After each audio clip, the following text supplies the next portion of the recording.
What's up, everybody? Welcome to a Friday edition of The Squeeze. Welcome to a St. Patrick's Day edition of The Squeeze. I realized this morning I don't have much green, so I'm wearing this New York Jets Tim Tebow jersey that I got from Winners probably 10 years ago, and I don't think I've ever worn it. So it's making its official debut here on The Squeeze. It's appropriate, it's fitting, it's St. Patrick's Day, it's March Madness, and what a day of madness it was yesterday. Awesome games, awesome upsets. Man, I don't know what happened in a few of those games with Furnham and why that happened. I feel bad for the kid, but what a day. And we finally had a winning day here again on the Squeeze. We went 2-1. We had Auburn -1, that cashed. We had the Bruins and the Jets under 6.5, that cashed easily. There was only 3 goals. We did lose the Oilers Stars bet. Dallas only managed to score 1 goal on Edmonton, which I found was interesting, but we'll take it. It was 2-1 day. And if you follow me on Twitter, we did well elsewhere. We had Northwestern for a unit. We had the 3-leg parlay that was boosted with Kansas, Alabama, and Houston. In the opening matchup, we had the first half under between West Virginia. That hit. So overall, it was a very good day for me here on the Squeeze and on the personal plays. And today we have more March Madness. We got 3 bets on 3 sports.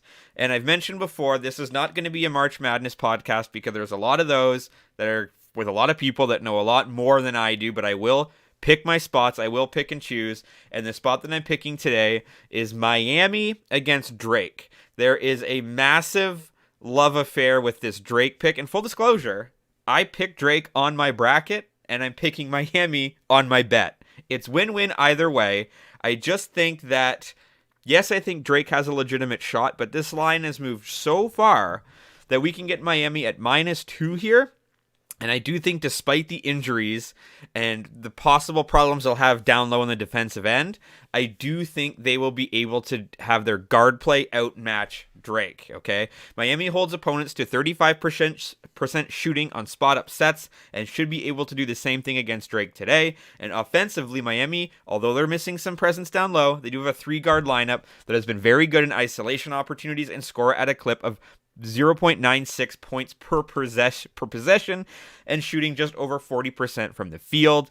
On the season, the Bulldogs have allowed buckets on 40% of isolation possessions that they've guarded, and so I feel like this is a good spot where Miami is going to have their guard play step up. I think they're going to be able to play a little bit faster. I think they're going to be able to hit a little bit more shots, and I just don't think Drake quite has the firepower. And so even though it's only 1.5 to 2 points, I think Miami actually can run and gun here. I think this is going to be a spot where when the public goes one way, it becomes a very sexy pick. And so the line moves because that's where all the money's going. But I don't know if that's necessarily the smart decision here. So give me Miami -2. This is essentially a pick. And we get this for -105 at DraftKings. The line hasn't moved. I know Drake's the big pick. We saw a lot of upsets yesterday. There can only be so many upsets. Law of averages dictates. Or can there? I don't know. But give me University of Miami -2 for -105 at DraftKings. Moving to the NHL, we've got the Hartford Whalers at the Toronto St. Pats, or the Carolina Hurricanes at the Toronto Maple Leafs. And I'm taking the Toronto Maple Leafs straight up on the money line on this one. It's -120. I'm surprised that line hasn't moved either. Toronto is coming into this on a 2-game losing streak. They need a win. They need a bounce-back win. They have lost 3 of their last 5 games. They last lost to Colorado in a shootout. They last lost to Buffalo before that, 4-3.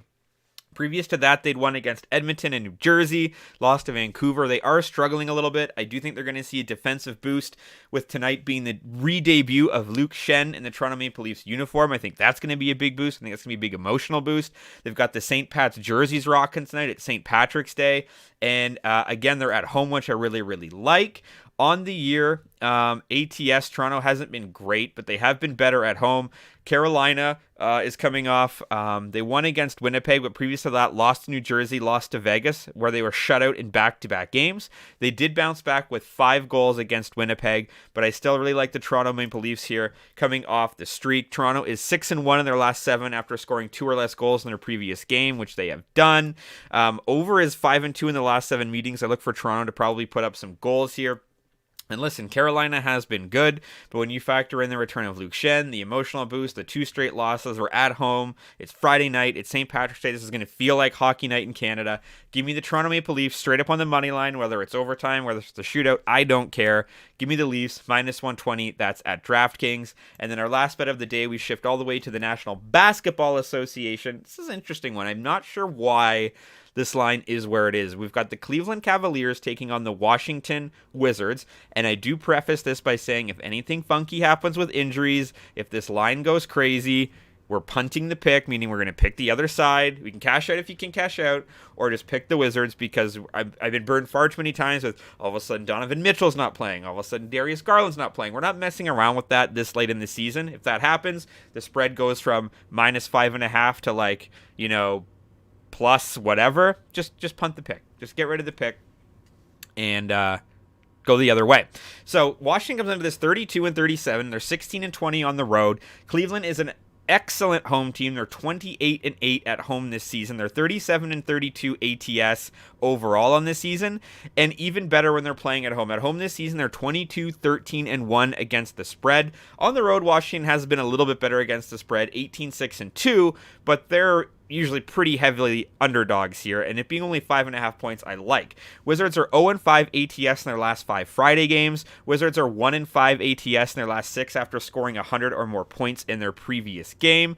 Cleveland's coming into this playing a lot of over games. Over is 4-0 in their last 4 overall. They are scoring the ball. On the injury side, you have Jared Allen, who is out tonight with an eye injury, which might be a concern, but Kuzma on the flip side does have a knee injury. He is questionable for tonight.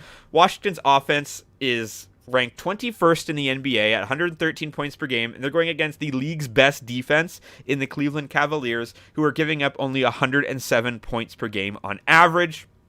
I don't think Washington's going to be able to score. Washington is on the road here. They're playing a weird situation where they were just at home to Detroit. Now they're at Cleveland, and then they're going back home. It's just a weird travel schedule. They play tomorrow night on the road.